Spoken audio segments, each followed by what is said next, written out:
حبايب قلبي، عاملين ايه؟ يا رب تكونوا بخير. النهارده بقى عامله ايه؟ مبروم دوت ليه كذا اسم، يعني بيتقال عليه مبروم، بيتقال عليه برضه كسكسي. انا مش عارفه والله انتوا حضراتكم بتقولوا عليه ايه، هو ليه كذا اسم، يعني كل واحد على حسب ما هو بيقول عنده، يعني هما بيقولوا عليه ايه. بصوا عملت شويه مبروم جميل جدا جدا جدا اهو، وليه كذا اسم بقى على حسب ما كل واحد بيسميه بقى. بس بصراحه عاملاه بالسمنه البلدي جميل جدا جدا جدا. وعملت البطه الجميله الروعه دي اهي، بطه بلدي.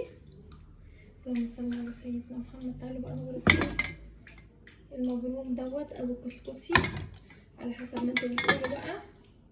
هو بصراحه في ناس بتقول عليه مبروم، في ناس بتقول كسكسي، فهو ليه كذا اسم، فالواحد متحير ما بين الاسامي بتاعته على حسب بقى ما انتوا ايه بتسموه. احنا ما بنعمل المبروم ده بنعمل معاه شوربه. اللهم صل على سيدنا محمد.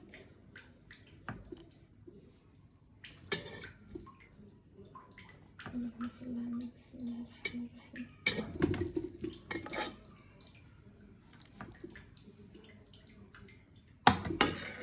خلي بالكوا بقى ايه، انا محمراه بقى خالص، مسخناه.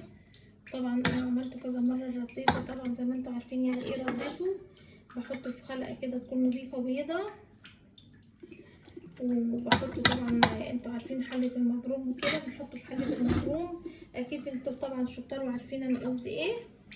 طبعا عملته، طبعا بعد كده ما برد سخنته. لما سخنته طبعا في هنا بعض الحتت الحمراء فيه، بصوا اهي. العيال طبعا ما جه برد مني، فراحوا قالوا يا ماما سخنيه، فاضطريت ان انا ايه، رحت مشوار وجاني مشوار وكده ورحت فبرد، فرحت مسخناه بحته سمنه بلدي تاني. ما شاء الله اهو. تعالوا بقى ايه نشوف الشوربه بتاعتنا الحلوه كده. اللهم صل على سيدنا محمد. تعالوا بقى نغرف الشوربه. بسم الله الرحمن الرحيم. اللهم صل على سيدنا محمد.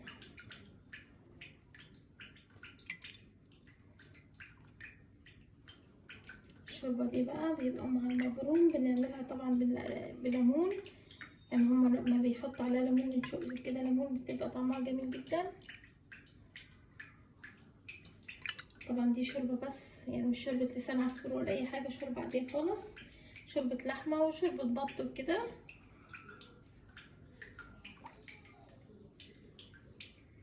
بسم الله الرحمن الرحيم. اللهم صل على سيدنا محمد. بسم الله الرحمن الرحيم.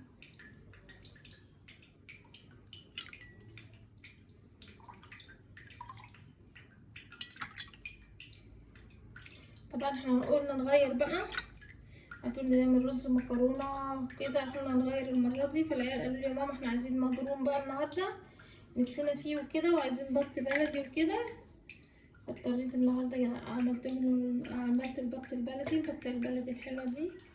اللهم صل على سيدنا محمد. وعملت لهم المبروم او الكسكسي. انت طبعا كل واحد اللي هو ليه اسمين، مبروم وكسكسي، بس احنا خدنا ان احنا بنقول عليه مبروم، بس على حسب بقى ما انتوا بتقولوا عندكم. بس ما شاء الله، اللهم صل على سيدنا محمد. البطه البلدي دي اهي، يا رب تكون الكاميرا موضحه بس اهي، والكسكسي اهو والشوربه. اللهم صل على سيدنا محمد. طبعا المبروم ده بالسمنه البلدي بقى، مش قادره اوصف لكم الريحه بقى. اتفضلوا معانا يا حبايب قلبي. دلوقتي هختم معاكم الفيديو بقى واقول لكم لو وصلتوا معايا لحد كده، لايكاتكم واشتراكاتكم فضل الله ليس امرا في قناه هاني من البيت المتواضعه. يا رب تكونوا بخير من داخل مصر وخارج مصر. ولا تنسوا اللايك والاشتراك، فضل الله ليس امرا يا حبايب قلبي. دلوقتي صورت معاكم الاكل اللي انا عملته النهارده. طبعا انا متعوده اي اكل بعمله بصوره معاكم برضه، اقول لكم انا عملت ايه النهارده، لان طبعا لازم انا يعني تشاركوني في حياتي وكده، احس ان انتوا معايا وسامعيني وكأنكم معايا. فانا كل ما بعمل اكل بقول لكم، بصور معاكم واقول لكم انا عملت ايه النهارده اكل وكده، بصوره معاكم وانزله على القناه. حبايب قلبي اوعوا تنسوا الاشتراك واللايكات يا حبايب قلبي، فضل الله ليس امرا. ودلوقتي هختم معاكم الفيديو واقول لكم استودعكم الله الذي لا يضيع ودائعه. السلام عليكم ورحمه الله وبركاته، واسيبكم في رعايه الله. السلام عليكم ورحمه الله وبركاته.